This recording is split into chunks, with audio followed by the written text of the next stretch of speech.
ఎక్కువ వెయిట్ చేసినందుకు కొంచెం కదా అని మేము కొన్ని యాక్టివిటీస్ చేద్దామని చేయించాము.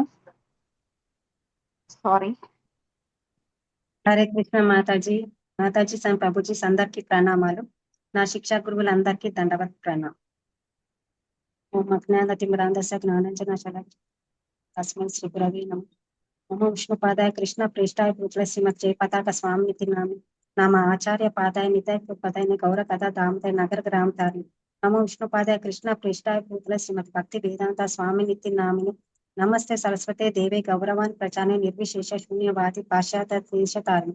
జై శ్రీకృష్ణ చైతన్య ప్రభు నిత్యానంద శ్రీ అద్వైత గదాధర శ్రీవాసాది గౌర భక్త బృందం. హరే కృష్ణ కృష్ణ కృష్ణ హరే హరే హరే రామ రామ రామ హరే.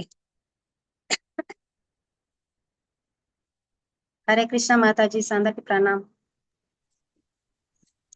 హరే కృష్ణ మాతాజీ. మాతాజీ కృష్ణ మాతాజీ. హరే కృష్ణ. హరే కృష్ణ మాతాజీ దండవత్ ప్రణామం. హరే కృష్ణ మాతాజీ దండవత్ ప్రణామం. ఇవాళ మనం 2.11 శ్లోక చూసుకుంటాము. అయితే అంతకంటే ముందు నేను కొన్ని పాయింట్స్ గుర్తు చేద్దాం అనుకుంటున్నా.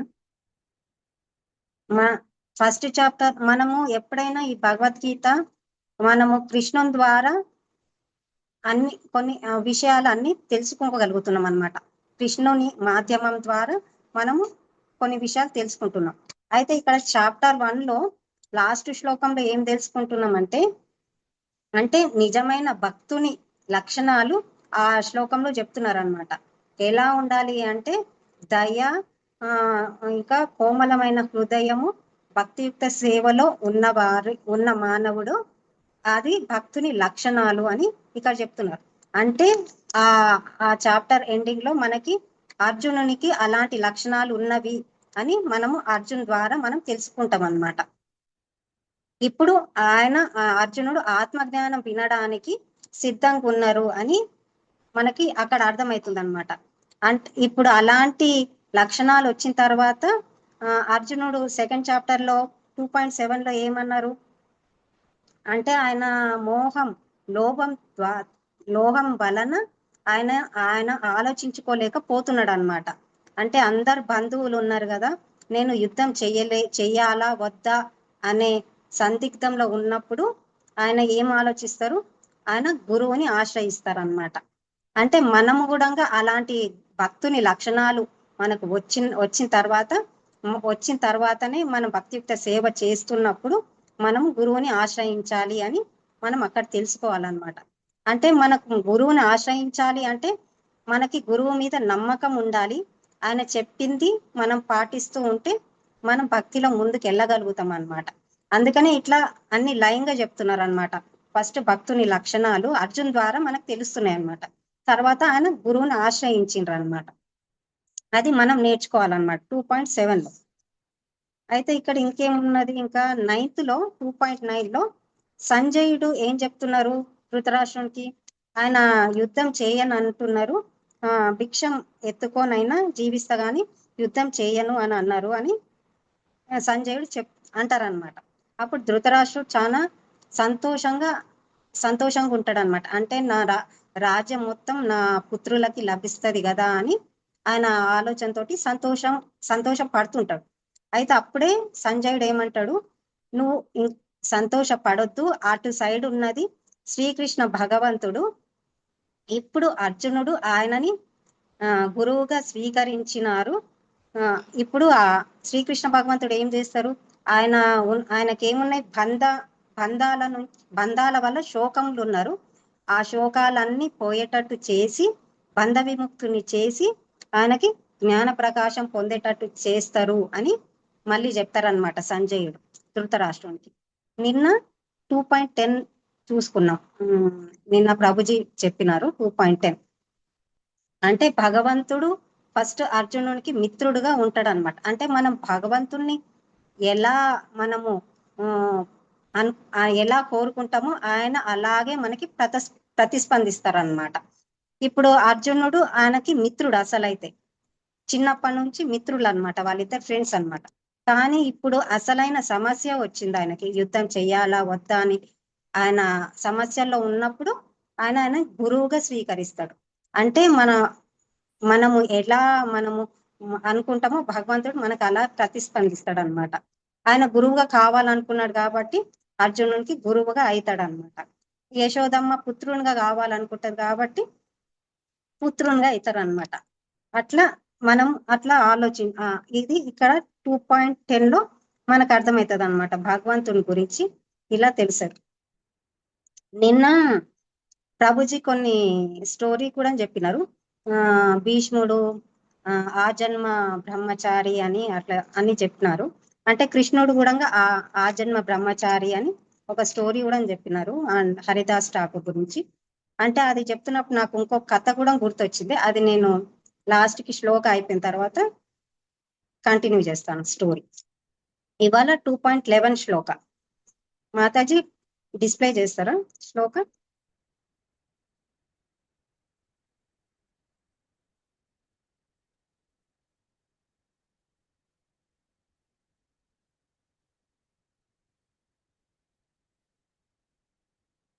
శ్లోక ఎవరు చదవాలనుకుంటున్నారో అందరు హ్యాండ్ రైజ్ చేయండి మాతాజీ.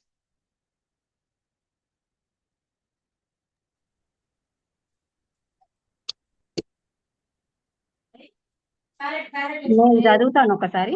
శ్రీ భగవాన్ ఉవాచ అశోచ్యానన్వశోచస్త్వం ప్రజ్ఞావాదాంశ్చ భాషసే గతాసూన గతాసూశ్చ నానుశోచంతి పండితః.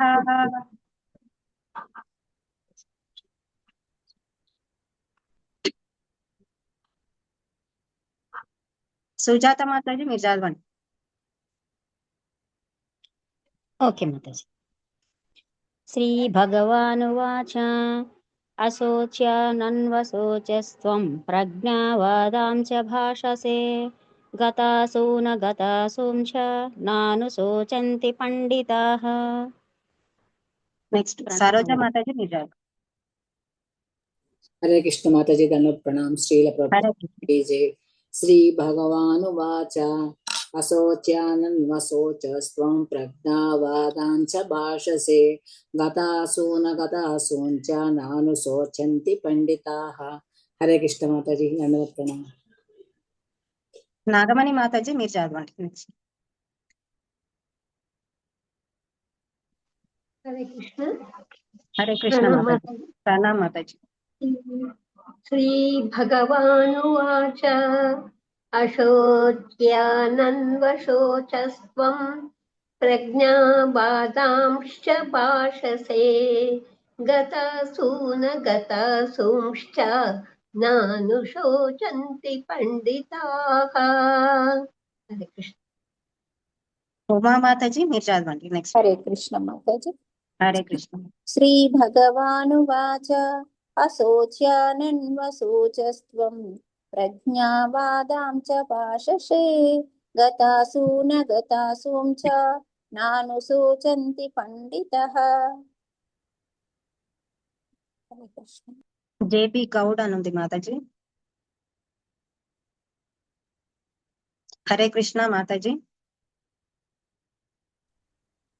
మాతాజీ ప్రభుజీ హరే కృష్ణ ప్రభుజీ చదువు. అశోచానన్వశోచస్త్వం ప్రజ్ఞవాదాంచ భాషసే గతాసూన గతాసూంచ నానుశోచంతి పండితః. ప్రణామ్ మాతాజీ. శ్రీదేవి మాతాజీ మీరు చదవండి. హరే కృష్ణ మాతాజీ దండవత్ ప్రణామం. శ్రీ హరే భగవానువాచ అశోచానం యశోచస్త్వం ప్రజ్ఞావాదాం చ భాససే గతాను గతాసూం చ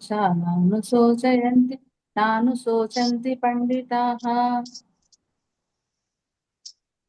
హరే కృష్ణ. శ్రీనివాస్ ప్రభుజీ చదవండి. హరే కృష్ణ మాతాజీ. హరే కృష్ణ. శ్రీ భగవానువాచ అశోచ్యానన్వశోచస్త్వం ప్రజ్ఞవాదాంచ భాససే గతసూన గతసూంచ నానుశోచంతి పండితాః. హరే కృష్ణ మాతాజీ. హరే కృష్ణకుమారి మా నరేంద్ర. హరే కృష్ణ మాతాజీ. హరే శ్రీ కృష్ణ మాతాజీ. భగవానువాచ అశోచానన్వశోచస్త్వం ప్రజ్ఞావాదాంశ భాససే గతాసూన గతాసూంచ నానుశోచంతి పండితాః. హరే కృష్ణ మాతాజీ. హరే కృష్ణ. జయశ్రీ మాతాజీ మీరు చదవండి. హరే కృష్ణ మాతాజీ దండాత్ ప్రణామ్.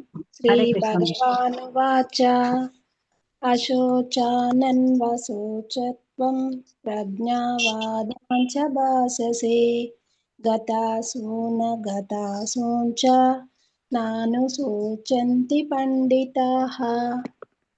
హరే కృష్ణ మాతాజీ. శమిత మాతాజీ మీరు చదవండి. హరే కృష్ణ మాతాజీ. హరే కృష్ణ. శోచ్యానన్యశోచ్యత్వం ప్రజ్ఞావాదాంశ్చ భాషసే గతాసూన గతాంశ్చ శోచ్యంతి పండితాః. శ్రీ భగవాన్ ఉవాచ చదవలేదు మాతాజీ మీరు. ఇప్పుడు చదవనండి. శ్రీ భగవానువాచ అశోచ్యానన్యశోచ్యత్వం ప్రజ్ఞావాదాంశ్చ భాషసే గతాసూన గతాంశ్చ శోచ్యంతి పండితాః. శమిత మాతాజీ మీరు చదవండి. హరే కృష్ణ మాతాజీ. శ్రీ భగవానువాచ అశోచన్నన్వశోచస్వం ప్రజ్ఞానవాదాంశ భాషసే గతాసూన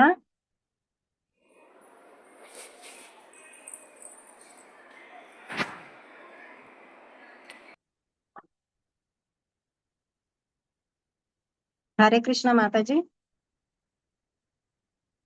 సత్యనారాయణ ప్రభుజీ మీరు చదువు. శ్రీ భగవానువాచ అశోచ్యానన్వశోచస్త్వం ప్రజ్ఞావాదాంశ్చ భాషసే గతాశూన గతాశూంశ్చ నానుశోచంతి పండితాః. హరే కృష్ణ మాతాజీ. హరే కృష్ణ. లక్ష్మీ మాతాజీ మీరు చదువుతారా? హరే కృష్ణ మాతాజీ దండాత్ ప్రణామ్. హరే కృష్ణ మాతాజీ. శ్రీ భగవానువాచ అశోచ్యానన్వశోచస్త్వం ప్రజ్ఞావాదాంశ భాషసే గతాసూన గతాసూంశ్చ నానుశోచంతి పండితాః. హరే కృష్ణ. భావం చదువుతారా మాతాజీ ఎవరు? లక్ష్మీ మాతాజీ మీరు చదవండి. నేను చెబుతాను మాతాజీ. అర్చన మాతాజీ చదువుతారు మాతాజీ. అర్చన మాతాజీ. ఓకే మా. దేవాది దేవుడైన శ్రీ కృష్ణ భగవానుడు పలికెను, ప్రజ్ఞను కూడిన పలుకులను పలుకుతూనే నీవు దుఃఖింపదగని విషయమును గూర్చి దుఃఖించుచున్నావు. జీవించి ఉన్న వారిని గూర్చి కానీ మరణించిన వారి గూర్చి కానీ పండితులైన వారు శోకించరు. Thank you Mataji. భాష్యం చదువుతారా ఎవరైనా? హరే కృష్ణ మాతాజీ. చదవండి మాతాజీ. ఇంకెవరైనా చదవని వాళ్ళు ఉంటే ఇవ్వండి మాతాజీ. చదవని వాళ్ళకి అందరు చదివిన వాళ్ళే ఉన్నారు మాతాజీ. మాతాజీ. చదవండి మాతాజీ. చదవండి మాతాజీ. చదవండి మాతాజీ. చదవండి. హరే కృష్ణ మాతాజీ. శ్రీ శ్రీల ప్రభుపాదకి జై. భాష్యం. భగవానుడు వెంటనే గురుస్థానమును గ్రహించి శిష్యుడికి పరోక్షముగా మూర్ఘుడని పిలుస్తూ గట్టిగా మందలించెను. నీవు పండితునికి వలె భాషిస్తుంటివి. నిజమైన పండితుడు అనగా దేహము మరియు ఆత్మని ఎరిగిన వాడు. దేహము ఏ స్థితిని గూర్చి జీవించి ఉన్నప్పటికీ గాని మృతస్థితి గాని సోకింపబడదని నీవు ఎరుగవు అని భగవానుడు పలికెను. తరువాత అధ్యాయంలో వివరించబడినట్లు భౌతిక పదార్థము ఆధ్యాత్మిక పదార్థము ఈ రెండింటిని నియంత్రించు వారిని గూర్చి ఎరుకటయే జ్ఞానము. అర్జునుడు రాజకీయములు లేదా సాంఘిక స్థితుల కంటే మత ధర్మములకే అధిక ప్రాధాన్యము నీయవలనని వాదించెను. కానీ భౌతిక పదార్థము ఆత్మ భగవంతుని గూర్చి జ్ఞానము మత ధార్మిక నియమాలను కంటే ప్రధానమని అతడు ఎరుగు లేకుండెను. అట్టి జ్ఞానము లోపించుట చేత అతడు తనను తాను గొప్ప పండితులనని ప్రదర్శించుకొనుచు భాషించి ఉండకూడదు. నిజమునకు అతడు గొప్ప పండితుడు కాకపోవుట చేతనే విచారించదగ్గని విషయముల గూర్చి విచారిస్తుండెను. దేహము ఒకరోజు పుట్టును, అది నేడో రేపో నశింపక తప్పదు. కనుకనే దేహము ఆత్మ వలె ముఖ్యము కాదు. దీనిని ఎరిగిన వాడు నిజమైన పండితుడు. అట్టి వ్యక్తిగత భౌతిక దేహస్థితి ఎలా ఉన్నప్పటికీ అది అతనికి దుఃఖ కారణము కాలేదు. హరే కృష్ణ మాతాజీ. Thank you Mataji. హరే కృష్ణ. ఇక్కడ 2.11 శ్లోక, ఇక్కడ భగవంతుడు మాట్లాడడం స్టార్ట్ చేస్తున్నాడు అనమాట. అంటే శ్రీ భగవాను వాచ అని వచ్చింది కదా, అంటే శ్రీకృష్ణ భగవంతుడు ఇప్పటి వరకు అర్జునుడు చెప్పిందంతా విన్నాడు అనమాట. ఇప్పుడు శ్రీకృష్ణ భగవంతుడు మాట్లాడడం స్టార్ట్ చేస్తుంది. అంటే ఆత్మ జ్ఞానాన్ని ఆయనకి ఇస్తున్నారు అనమాట ఇక్కడి నుంచి. ఇప్పుడు ఇక్కడ నుంచి మనకి చాలా ఇంపార్టెంట్ శ్లోకాస్ ఉంటాయి. అందరూ రోజు కరెక్ట్ గా విని తెలుసుకోండి. మనం దీని ఆత్మ దేహం అన్నిటి గురించి ఇక్కడ నుంచి స్టార్ట్ అవుతుంది అనమాట. ఇక్కడ ఏం చెప్తున్నారు, అశోచ్యానన్వ శోచస్త్వం అని అంటే ప్రజ్ఞావాదాంశ భాషసే. ఇక్కడ ఏం చెప్తున్నారు, అర్జునుని గురించి చెప్తున్నారు అర్జునుని అంటున్నారు శ్రీకృష్ణ భగవంతుడు, నువ్వు చాలా పండితునిలాగా మాట్లాడుతున్నావు. అంటే ప్రజ్ఞావాదాంశ భాషసే అంటే చాలా పండితునిలాగా మాట్లాడుతున్నావు, కానీ దేని గురించి శోకించకూడదో నువ్వు దాని గురించి శోకిస్తున్నావు అని అన్నారు. అంటే అశోచానన్వ శోచస్త్వం అంటే అదనమాట. ఇంకా పండిత అంటే పండితుల గురించి ఇక్కడ సెకండ్ లైన్ లో చెప్తారు. పండితులు అంటే ఎలాంటి వారు అని అంటే గతాసూంచ నాను శోచంతి, అంటే వాళ్ళు మరణించిన వారి గురించి అయినా సరే, జీవించి ఉన్న వారి గురించి అయినా సరే వాళ్ళు శోకించరు. అలాంటి వాళ్ళు పండితులు అని ఇక్కడ శ్లోకం గురించి అర్థం అన్నమాట. అయితే ఇంకా మనం శ్రీల ప్రభుపాద వారి భాష్యంలోకి వెళ్తే ఏమని చెప్తున్నారంటే, నీవు అదే పండితునిలాగా మాట్లాడుతున్నావు, కానీ దేని గురించి నువ్వు శోకించొద్దో దాని గురించి నువ్వు శోకిస్తున్నావు అని ఇక్కడ చెప్తున్నారు కదా. ఇంకా ఇక్కడ గతాసూంచ అంటే ఇక్కడ ఇంకొక అర్థం కూడా తీసుకోవచ్చు అన్నమాట. గతాసూన అంటే ఈ భౌతిక, అంటే ఇది ఒక లెక్చర్ లో విన్నా, గతాసూన అంటే ఈ భౌతిక దేహం ఎలాంటి పరిస్థితుల్లో ఉన్నా సరే, అంటే జీవించిన మరణించిన ఎలాంటి పరిస్థితుల్లో ఉన్నా సరే దాని గురించి శోకించరన్నమాట. అగతాసూంచ అంటే ఆత్మ గురించి, అంటే అది జీవించి ఉన్నది కదా ఆత్మ అన్నమాట. వాళ్ళు దేహం గురించి ఆత్మ గురించి దేని గురించి వాళ్ళు శోకించరు అని, అలాంటి వారు పండితులు అని ఇక్కడ ఇంకొక అర్థం కూడా వస్తుంది అన్నమాట. అయితే ఇక్కడ ఇంకా మనం ఏం తెలుసుకోవాలి, పండిత అని మనం ఇప్పుడు నిజమైన పండితులు అంటే ఎలాంటి వారు అని అంటే వాళ్ళకి దేహం ఆత్మ ఈ రెండిటి గురించి జ్ఞానం ఉన్నవాళ్ళు, అంటే ఆ రెండిటికి తేడా తెలిసిన వారు దేని గురించి శోకించరన్నమాట. అలాంటి వారు పండితులు అని ఇక్కడ మనం అర్థం చేసుకోవాలన్నమాట. ఇప్పుడు మనకి నిజమైన జ్ఞానం ఇక్కడ మనం ఏంటిది భాష్యంలో ఏం చెప్తున్నారు శిల ప్రపాదులు అంటే, నిజమైన జ్ఞానం అంటే ఏమిటి అని అంటున్నారు అన్నమాట. ఏంటిది మాతాజీ నిజమైన జ్ఞానం అంటే? ఆత్మను గురించి తెలుసుకునే జ్ఞానం నిజమైన జ్ఞానం. కరెక్ట్ మాతాజీ. అంటే ఇప్పుడు మనకి జ్ఞానం అంటే భౌతికంగా పెద్ద పెద్ద డిగ్రీలు చదవడం, డాక్టర్లు ఇంజనీర్లు ఇవి జ్ఞానం అనుకుంటాం భౌతికంగా. కానీ అసలైన జ్ఞానం ఏంటిది అంటే, మనం ఏం తెలుసుకోవాలంటే ఈ దేహం గురించి ఆత్మ గురించి ఈ రెండిటిని కంట్రోల్ చేసేవాళ్ళు, నియంత్రించే వాళ్ళు ఎవరు? భగవంతుడు, దేవాది దేవుడు శ్రీకృష్ణ భగవంతుడు అన్నమాట. ఆ మూడింటిని తెలుసుకోవడమే నిజమైన జ్ఞానము అని మనకి ఇక్కడ అర్థమవుతుంది అన్నమాట. అయితే ఇక్కడ పండితులైన వారు దేహము ఆత్మ గురించి తెలిసిన వారు అని అన్నారు కదా. అంటే ఇప్పుడు మనకి దేహం వచ్చింది అంటే ఈ దేహం ఎలా ఉంటుంది? మూడు మూడు స్టేజెస్ ఉంటాయి. స్థూల దేహం, సూక్ష్మ దేహం, ఆత్మ, పరమాత్మ. మీకు ఇవి 108 శ్లోకాల మీరు విన్నారు కాబట్టి తెలిసే ఉంటది. స్థూల దేహం గురించి చెప్పండి మాతాజీ. కనబడేది భౌతిక దేహం బయటకు మనకు బయట బాహ్యం అనేది స్థూల దేహం. సూక్ష్మ దేహం అనేది మన అంతరాత్మ, లోపల ఉండే పరమాత్మ ఆత్మ. మన త్రిగుణాలతో సత్వ రజస్తమ గుణాలతో కూడబడేది మొత్తం భౌతిక, అంతర్గత, బాహ్య, స్థూల, ఇవి మొత్తం ఈ మూడిటితో కలిపి దేహం నిర్మింపబడుతుంది. సరే నేను చెప్తాను మాతాజీ. స్థూల దేహం అంటే మనకి ఇది బయట కనబడేది, అంటే గ్రాస్ బాడీ అంటారు. అది దేంతో తయారైతుంది? పంచభూతాలు, నీరు, అగ్ని, జలం, ఆకాశం, భూమి, అంటే ఈ భూతాలతోటి తయారయ్యేది స్థూల దేహం, మనకు కనబడేది. లోపల సూక్ష్మ దేహం అనేది ఉంటదన్నమాట. ఆ సూక్ష్మ దేహం ఎలాంటిది? మనస్సు, బుద్ధి, అహంకారంతో ఉంటదన్నమాట. ఆ లోపల ఉండేది ఆత్మ, పరమాత్మ. ఆత్మ, పరమాత్మ రెండు పక్క పక్కనే ఉంటాయి అన్నమాట. అది మనం తెలుసుకోవాలి. ఆత్మ, పరమాత్మ, దేహం, దీని గురించి తెలుసుకోవడమే నిజమైన జ్ఞానము అని ఇక్కడ మనకు అర్థమవుతుంది అన్నమాట. అయితే ఇక్కడ అర్జునుడు మాట్లాడుతున్నారు కదా, అన్ని కారణాలు చెప్తున్నారు యుద్ధం చేయను అని. ఆయన దేని ఆధారంగా చెప్తున్నారు అని అంటే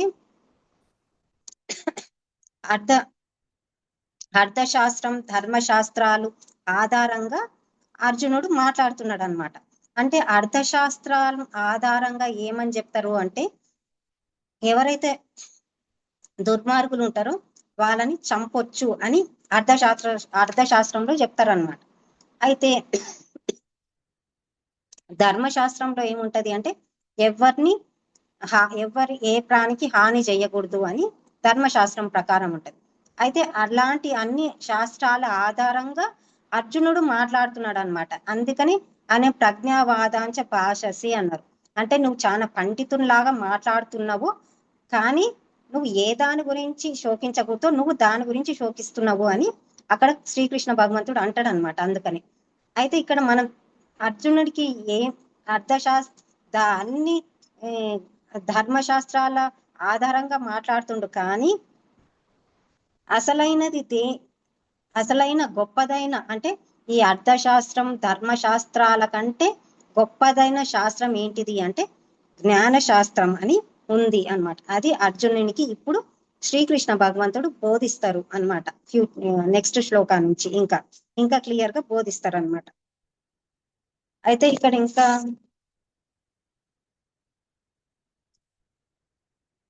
ఇక్కడ మనం ఇంకొక విషయం తెలుసుకోవాల్సింది ఏంటంటే, గతాసూంచ అన్నారు. అంటే మనము దేని గురించి ఎవరైనా మరణించినా వాళ్ళ గురించి మనము శోకించరాదు అని ఇక్కడ చెప్తున్నారు. ఎందుకు అంటే, ఎవరైనా మరణించినప్పుడు వాళ్ళ కర్మానుసారం వాళ్ళు స్వర్గంకో, నరకంకో, లేకపోతే ఇంకే దేవతా లోకంకో, లేకపోతే వాళ్ళ కర్మ చాలా భక్తియుక్త సేవలో ఉన్న వాళ్ళు, అలాంటి వారైతే భగవద్ ధామానికే చేరుకోవచ్చు. కాదు లేకపోతే మళ్ళీ వాళ్ళ కర్మానుసారం మళ్ళీ ఈ భౌతిక జగత్తులోనే ఏ పక్షిగానో, జంతువుగానో, లేకపోతే మనిషిగానో పుట్టొచ్చు కదా. అంటే అది మన చేతిలో లేదనమాట. మన చేతిలో మనం మార్చలేని దాని గురించి మనం శోకించకూడదు అని ఇక్కడ మనం తెలుసుకోవాలన్నమాట. అయితే ఇక్కడ శ్రీల ప్రభుపాదుల వారు ఒక బాబుని అడుగుతారంట. ఆయన చెయ్యి చూపించి, ఈ చెయ్యి ఎవరిది అని అడుగుతారంట. ఇది నాది చెయ్యి అంటారంట. అంటే నువ్వు చెయ్యివా అంటే కాదు అంటారంట. మరి ఈ కన్నును చూపిస్తారంట. కన్ను ఎవరిది అంటే నాది కన్ను అని అంటారు. నువ్వు కన్నువా అంటే కాదు అని అంటారంట. అంటే ఇక్కడ మనం దేహం, కన్ను, చెయ్యి ఇవన్నీ దేహంలోనివే. అయినా కానీ మనం కన్ను కాదు, దేహం కాదు, చెయ్యి కాదు, కన్ను కాదు అని మనం చెప్తున్నాం. అయితే మనం ఎవరము అని అంటే మనకి ఆన్సర్ తెలీదు. అంటే మనం ఇప్పుడు చదువుతున్నాం కాబట్టి మనకు అర్థమవుతుంది. అది అసలు భగవద్గీతనే చదవని వాళ్ళని అడిగితే వాళ్ళు ఎవరు అని అంటే వాళ్ళు ఏం చెప్పలేరు అనమాట. మనం ఆత్మ అని మనం తెలుసుకోవాలన్నమాట.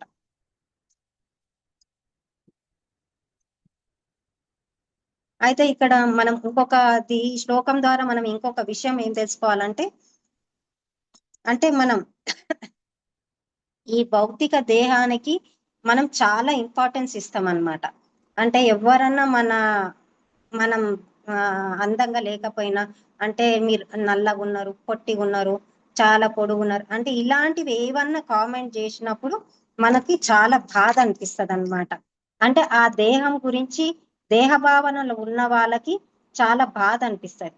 కానీ అదే మనం దేహం కాదు ఇది, మనం ఆత్మ అని ఆ జ్ఞానం ఉన్న వాళ్ళకి అలాంటి బాధ ఉండదు అని మనం ఇక్కడ తెలుసుకోవాలన్నమాట. అయితే మనకు ఆత్మ గురించి దేహం గురించి మనకి ఎప్పుడు అర్థమవుతుంది అంటే, మనము భక్తి సాధన చాలా మంచిగా చేసినప్పుడు మనకి ఇలాంటి జ్ఞానం మనకి వస్తది అని మనకు అర్థమవుతుంది అన్నమాట.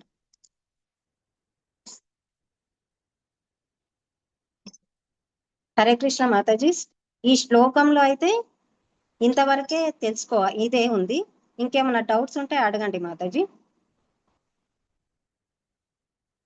అంటే మనం దేని గురించి శోకించకూడదు, దాని గురించి శోకించకూడదు అని ఇక్కడ చెప్తున్నారు అన్నమాట.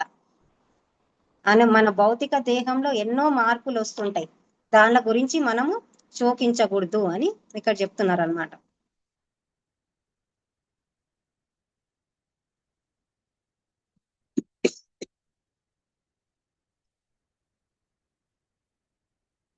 నేను 2.10 ఒక స్టోరీ చెప్తాను కదా, ఆ జన్మ బ్రహ్మచారి గురించి, అది చెప్తాను. అంటే నిన్న ప్రభుజీ చెప్తుంటే గుర్తొచ్చింది. ఇది అందరికీ తెలిసే ఉంటది, కానీ మళ్ళీ చెప్పుకుందాము. శ్రీకృష్ణ భగవంతుని గురించి ఎన్ని కథలు చెప్పుకున్నా మనకి మంచిగానే అనిపిస్తుంది. విన్నవైనా సరే మళ్ళీ వినాలనిపిస్తుంటది అన్నమాట. అంటే ఒకసారి బృందావన్కి దుర్వాస ముని వస్తారనమాట. ఆయన యమునా నది అవతల ఉంటారనమాట ధ్యానం చేసుకుంటూ. అయితే గోపికలందరూ ఆయన సేవ చేసుకోవాలి అని చెప్పేసి తిన ఆహార పదార్థాలు రకరకాలవన్నీ రెడీ చేసుకొని వాళ్ళు యమునా తీరానికి వస్తారనమాట. యమునా తీరానికి వచ్చేసరికి ఏమవుతుంది, యమునా నది చాలా ప్రవాహం చాలా స్పీడ్ ఉంటది అనమాట. వాళ్ళు దాటలేకపోతుంటారు అనమాట. అక్కడే వాళ్ళకి శ్రీకృష్ణ భగవంతుడు కనబడతారు అనమాట. అప్పుడు గోపికలు ఏమంటారు, మేము ఈ యమునా నది దాటాలి, దుర్వాస మునికి మేము సేవ చేసుకోవాలి, ఎలా వెళ్ళాలి ఇది అని, ఎలా దాటాలి అని అడుగుతారు అనమాట. అడిగినప్పుడు శ్రీకృష్ణుడు ఏమని చెప్తారంటే, మీరు యమునా నది దగ్గరికి వెళ్ళి మా శ్రీకృష్ణుడు ఆ జన్మ బ్రహ్మచారి అని మీరు చెప్పండి, ఆ యమునా నది దారిస్తుంది అని చెప్తాడు అనమాట. అయితే వాళ్ళకి డౌట్ వస్తుంది అనమాట. శ్రీకృష్ణుడు ఎప్పుడు గోపికలతోటి మాతోటే ఉంటారు కదా, ఆయన ఇలా చెప్తున్నారు ఏంటి అని డౌట్ వస్తుంది. అయినా సరే చెప్పిండు కదా విందామని చెప్పి యమునా నది దగ్గరికి వెళ్ళి వాళ్ళు అట్లా చెప్తారనమాట. అలా చెప్పంగానే యమునా నది దారి ఇస్తుంది అనమాట. దారి ఇచ్చిన తర్వాత వాళ్ళు ఆ నది దాటి ఆ ముని సేవ చేసుకొని మొత్తం ఆహార పదార్థాలన్నీ ఆయనకి సమర్పించుకుంటారనమాట. ఆయన అన్ని ఆహార పదార్థాలన్నీ మంచిగా సంతోషంగా ఆయన భుజిస్తారనమాట. భుజించిన తర్వాత వాళ్ళు మళ్ళీ తిరిగి రావాలి ఇటు సైడ్, యమునా నది ఇటు సైడ్ రావాలి. కాబట్టి మళ్ళీ చూస్తే యమునా నది ప్రవాహం చాలా స్పీడ్ ఉంటది అనమాట. అప్పుడు వాళ్ళు ఏమంటారు, దుర్వాస మునిని అడుగుతారు అనమాట, ఇట్లా వచ్చేటప్పుడు శ్రీకృష్ణుడు మాకు ఇలా చెప్పిండ్రు, ఇటు రాగలిగినాం, మరి ఇప్పుడు మేము అటు ఎలా వెళ్ళాలి ఇప్పుడు అని అడుగుతారు అనమాట. అయితే ముని చెప్తారనమాట, మీరు ఇప్పుడు యమునా నది దగ్గరికి వెళ్ళి దుర్వాస మునికి ఆహారం ఏం తినలేదు, ఆయన ఓన్లీ వేపాకులు అలాంటివే ఆకులే భుజించినారు అని చెప్పండి, అది దారిస్తుంది అని అంటారనమాట. అప్పుడు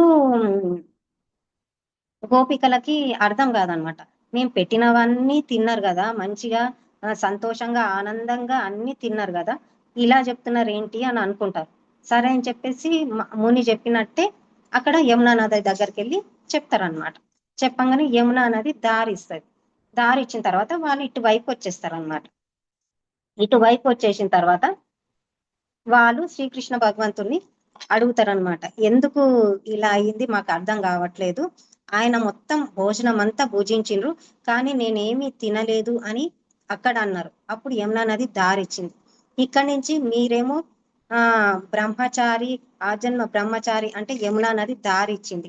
ఇది ఏంటిది, దీని గురించి అర్థం కావట్లేదు మాకు, చెప్పండి అని అంటారన్నమాట.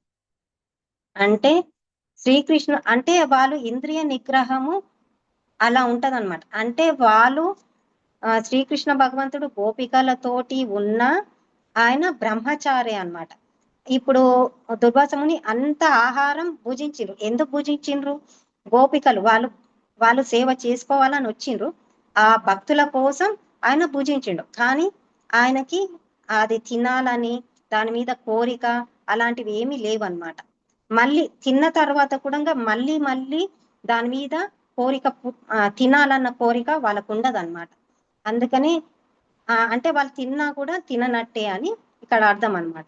అంటే శ్రీకృష్ణ భగవంతుడు కూడా ఇక్కడ ఆజన్మ బ్రహ్మచారి అని చెప్పినారు కదా నిన్న, దాని గురించి ఇక్కడ చెప్తున్నాను అనమాట. అంటే అంతమంది గోపికలు ఉన్నా మనం ఆయనను అలా అర్థం చేసుకోవాలి అని ఈ స్టోరీ అన్నమాట. హరే కృష్ణ మాతాజీ.